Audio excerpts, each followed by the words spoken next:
Regulation effort ছিল, তুলে মেরেছেন, আউট হয়ে যাবেন। যে ট্র্যাপটা সাজিয়েছেন সেখানেই পা দিলেন মৃত্যুঞ্জয়।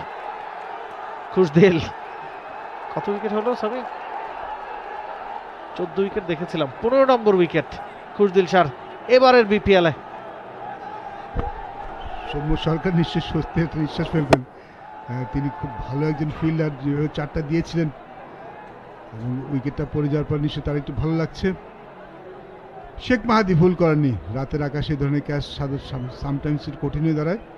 মৃত্যুঞ্জয়কে নিয়ে একটু গ্যামলিং করেছিলেন রাষ্ট্রীয় ম্যানেজমেন্ট, 10টি রান করেছেন, খুব বেশি ইম্প্যাক্ট ফেলতে পারেননি। তুলে মেরেছেন, ডিস্টেন্সটা পাননি, এলিভেশন পাননি, ধরা পড়লেন মোহাম্মদ সাইফুদ্দিনের হাতে। Khushdil Shah he strikes again. Golden arm, golden man, যখনই তিনি আসেন উইকেট নিয়ে দেন। আরো একটা লুপি ডেলিভারি, এসএম মেহরাবকে আমন্ত্রণ জানিয়েছিলেন বিগ শট খেলতে, তিনি সেই কাজটাই করেছেন। যেমনটা আমন্ত্রণ জানিয়েছিলেন মৃত্যুঞ্জয়কে, মৃত্যুঞ্জয় সেই কাজটাই করেছেন। সাইফুদ্দিন বলছিলেন হয়তো লাইটের আলোতে বলটা দেখতে অসুবিধা হচ্ছিল, তবে ক্যাচটা তিনি ছাড়েননি। মেহরাব তাকে ফিরতে হচ্ছে 7 বলে 7 রান করে খুশদিলের দ্বিতীয় শিকার হয়ে। বাজে ক্রিকেট বলবো আমি সে এসএম মেহরাব হোসেনের পক্ষ থেকে। এবারে আউট হতে পারেন, জোরালো আবেদন। খুশদিল বলছেন সোহানকে রিভিউ নিতে, তো হান্নান সরকার পাশে বসে বলছিলেন missing down the leg, let's see what happens. এবং সোহান বলছেন যে একটু বাইরের দিকে হয়তো যাচ্ছে, একটা রিভিউ বাকি আছে রংপুরে, সেই কারণে সময় নেওয়া, মনে হচ্ছে নেবেন। স্ট্রাইক বোলার, দলের সেরা পারফর্মার চেয়েছেন, তিনি না নিয়ে থাকেন কি করে।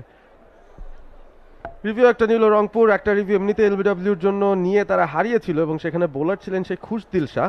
এক্সট্রা বাউন্স হয়েছিল, এ যাত্রা হয়তো এক্সট্রা বাউন্স হবে না, সমস্যা হতে পারে ডাউন দ্য লেগ চলে গেলে। এবং আম্পায়ার যেহেতু নট আউট দিয়েছেন, লেগ স্টাম্পটা যদি একটুখানি ছুঁয়েও যায়, আম্পায়ার্স কলও হয়, সেই ক্ষেত্রেও কিন্তু বেঁচে যাবেন মিজানুর। তবে রিভিউটা ধরে রাখতে পারবে রংপুর রাইডার্স। মিজানুর হাসছেন, রাজশাহী লোকাল বয়, দুর্বার রাজশাহীতে খেলেন, আগে একটা ম্যাচেও সুযোগ পাননি।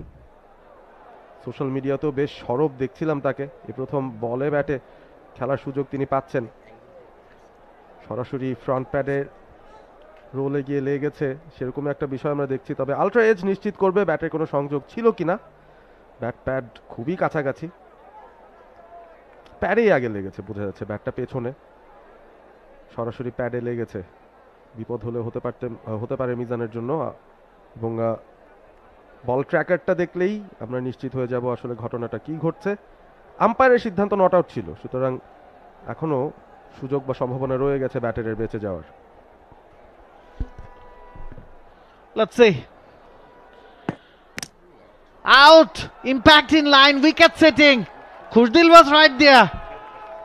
হান্নান সরকার আপনি তো বললেন বাইরে চলে যাবেন, খুশদিল রাগ করতে পারলে। সোহানের সাথে অনেকক্ষণ দর কষাকষি করেছেন, সোহানও বলছিলেন যে লেগ সাইড দিয়ে হয়তো বলটা বেরিয়ে যাবে, কিন্তু খুশদিল was right.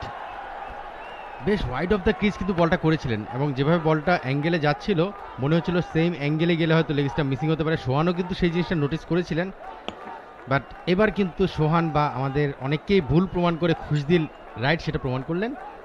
মিজানুর 10 বল থেকে 5 রান করে আউট হয়ে গেলেন। বাংলাদেশ প্রিমিয়ার লিগ 2025, 7টি দলের জমজমাট লড়াইয়ে মাতবে পুরো দেশ। দেখতে চোখ রাখুন টি স্পোর্টস নেটওয়ার্কে।